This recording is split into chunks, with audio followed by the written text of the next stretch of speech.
Fala, gente boa, tudo bem? Eu me chamo Rafael Bittencourt, muito obrigado por você ter clicado nesse vídeo. Eu vou pedir a você para ir comigo até o final desses minutinhos importantes. Mais uma vez, muito obrigado. Meu agradecimento especial aqui aos apoiadores do Facebook também, os membros do canal. Valeu mesmo. Vamos seguir firme aí, né? Dar mais um gás no nosso trabalho. Valeu, obrigado. Bom, é o seguinte, a OTAN está enviando agora um efetivo de 100 mil soldados, como você vê agora na matéria da Sputnik. Então, a matéria é pró-Rússia, tá, pessoal? Chefe da OTAN diz que 100 mil tropas dos Estados Unidos agora na Europa, enquanto a Rússia continua sua operação especial na Ucrânia. Por isso que é operação especial e não sua guerra, sua invasão na Ucrânia. O conflito está se arrastando por quase 30 dias. A China escolheu um lado, já está claro, é oficial. China não vai abandonar a sua posição pró-Moscou. E não é de neutralidade. Inclusive, um alto funcionário do governo chinês disse que se os Estados Unidos quiserem uma resposta, é só eles lembrarem quem foi que bombardeou a sede, a embaixada da China na Iugoslávia. Exatamente, bombardeou a embaixada da China na Iugoslávia. E quem foi que mandou bombardear? Foi o atual presidente dos Estados Unidos, enquanto era senador. Enquanto ele era um senador. E outra coisa que eu vou falar para você, mostrar algumas informações, a China é o maior beneficiado, será a maior beneficiada com esta guerra. Dados de petróleo, vamos falar de coisas importantes então? Fica comigo até o final, bora lá. Ó, é o seguinte, eu vou parar 3 segundos para pedir o seu apoio. 3 segundinhos, eu dou aquela parada clássica no canal para pedir o seu apoio. Você que não é inscrito, se inscreva. Se você puder, toca o sininho para todas as notificações, deixa o seu joia. Se for possível, nesses 3 segundinhos, você bota um bom comentário aqui embaixo, que é bem legal. Eu paro agora para pedir o seu apoio. Se inscreva, toca o sininho para todas as notificações e deixa o seu joia. Vai lá. Meu muito obrigado, eu te agradeço, foi muito importante. Olha aqui, eu vou passar por algumas matérias, retomando a matéria que eu coloquei aqui logo no início para vocês, falando aí, matéria da Sputnik, de que há um deslocamento, há uma tensão muito grande na Europa, ou há uma vontade de manter o mundo nesse estado constante de medo, né? Agora a sensação que se tem é de um conflito global, Terceira Guerra Mundial.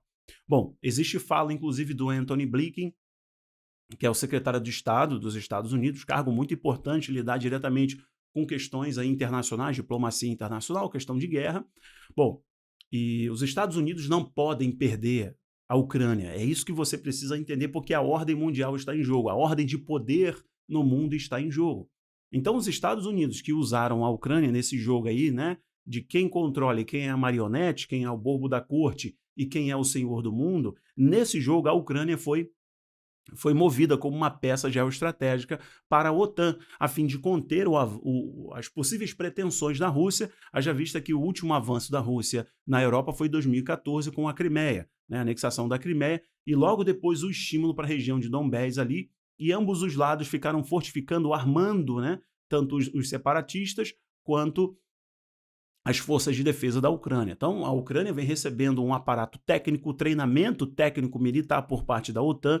Já existia um efetivo muito antes da invasão da Rússia, já tinha um efetivo da OTAN, inteligência dos Estados Unidos e da OTAN, treinando os ucranianos e despejando um caminhão, né, caminhões e caminhões, toneladas e mais toneladas de equipamento bélico militar ali, a fim de treinar a Ucrânia para este conflito atual que nós estamos vendo agora. Então, já havia uma clareza, uma certeza de que iria acontecer. Ok, perfeito. Então, o que vocês estão vendo, esse deslocamento de 100 mil soldados, está aí na tela, é para proteger Lituânia, para proteger a Romênia, os países do leste europeu temendo a tal cortina de ferro, uma nova cortina de ferro.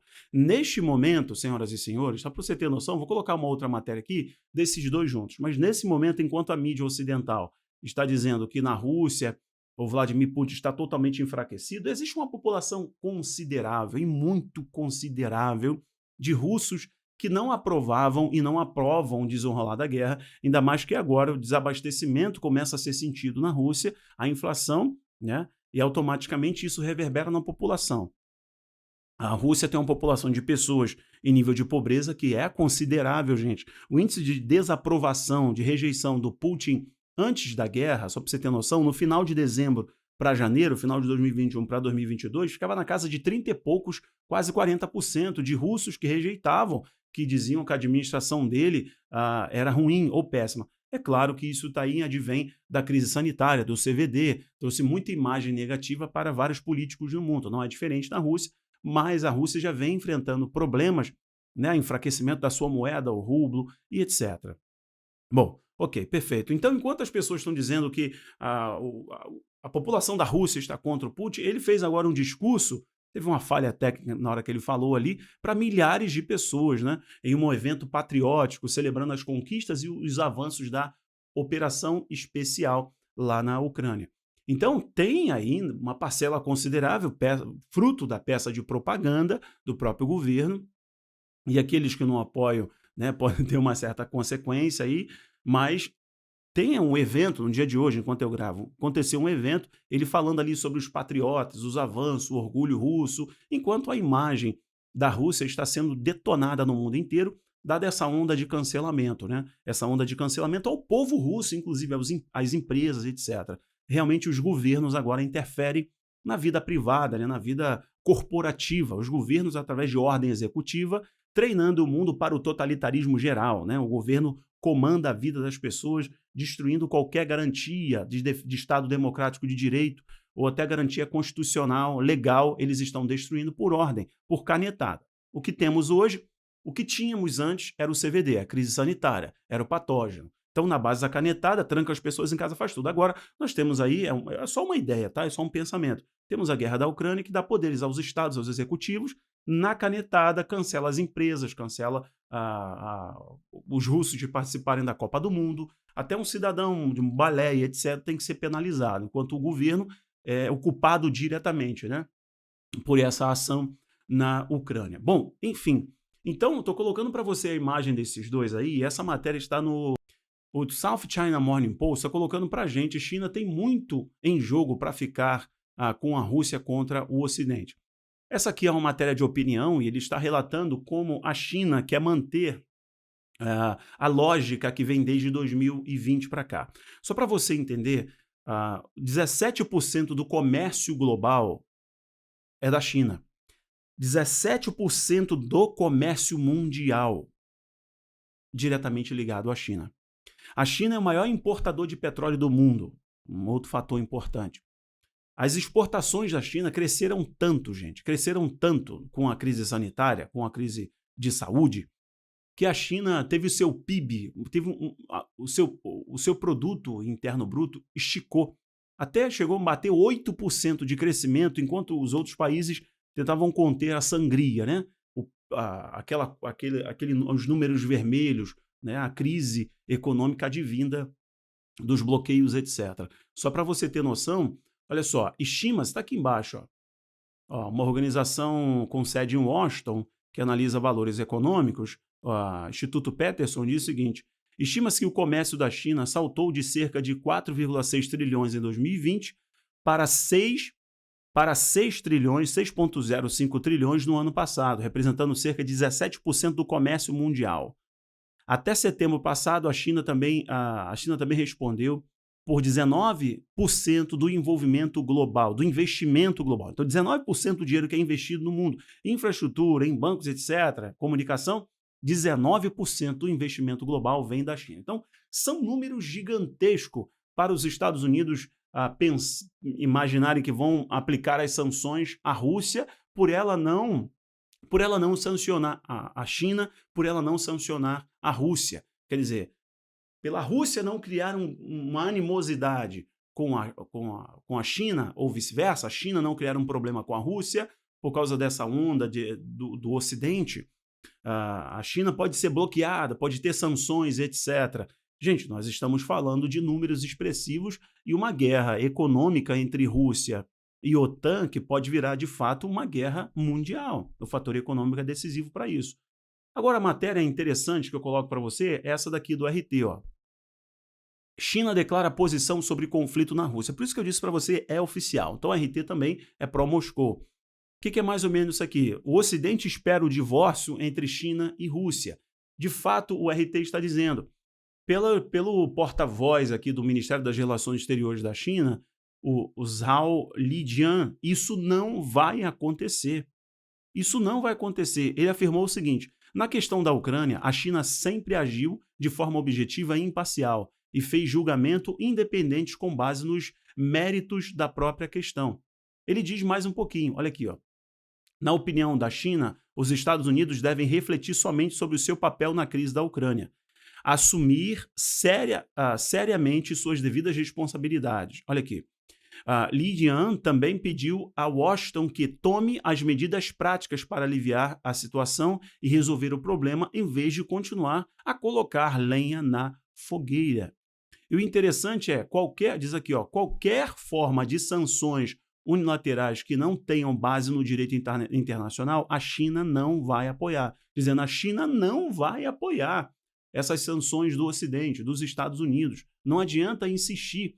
E no caso aqui, ele está lembrando, automaticamente ele lembra também uma fala anterior, e conectando com essa, dos bombardeios à embaixada ou consulado, né, na Iugoslávia, no período da Guerra Fria. Foi por ordem do atual presidente dos Estados Unidos. Então, gente, é oficial, a China já escolheu um lado. Por mais que tenha essa fala do Xi Jinping na videoconferência com o Putin, com o Joe Biden hoje, perdão, deu um rolo aqui no tic-teco, mas por mais que tenha essa passada de pano dizendo que o Xi ele prima pela paz, a segurança, etc., o maior beneficiado, vocês precisam saber, é a China com isso tudo. E a China não vai cortar os seus laços com a Rússia. A exemplo, eu coloco para você essa matéria do The Epoch Times, para a gente poder concluir agora o nosso bate-papo, que está bem interessante, com muitas informações, né? Seguinte, China, o principal beneficiário das sanções contra a Rússia. Qual é a ideia que o The Epoch Times está pintando para a gente aqui? O que o The Epoch Times está mostrando? Um site em inglês que agora tem aqui no Brasil, né? .com.br, você pode acessar e ler tudo já em português. Que a Rússia está ali mais ou menos na casa de... A Rússia é o terceiro ou quarto. A Rússia é o segundo maior produtor de barris de petróleo por dia. Produz cerca de 11 milhões de barris de petróleo por dia. Primeiro são os Estados Unidos com 15 milhões de barris de petróleo por dia. Mas a Rússia é o segundo maior produtor de barris de petróleo por dia. Desses 11 milhões que a Rússia produz, a Rússia exporta 7 milhões, quase 8 milhões. Então, ela explora por dia 11 milhões de barris de petróleo, faz uma reserva e ela exporta cerca de 7 milhões de barris de petróleo. Desses 7 milhões, para você ter noção, 4 milhões de barris de petróleo por dia foram sancionados. Quer dizer, estão nos países que impuseram sanções à Rússia, que não vão comprar o petróleo da Rússia, o petróleo e o gás da Rússia. Então, diretamente, nós temos um número que sobra. E esse número que sobra são dos países que não impuseram sanções à Rússia, que não vão encerrar os seus contratos de importação de petróleo da Rússia. Esse é um dado. Então, a Rússia, ela produz 11 milhões de barris de petróleo por dia. Ela vende 7 milhões, ela exporta 7 milhões de barris de petróleo dia.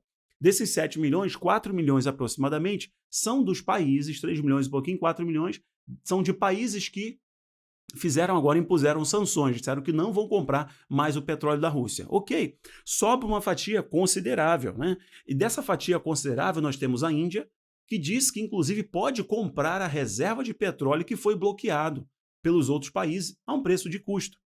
A China, que compra parte do petróleo da Rússia, e outros países, inclusive que disseram que não vão estabelecer nenhum tipo de bloqueio. E tem mais um fator importante aí que eu quero que você guarde, e é bem relevante.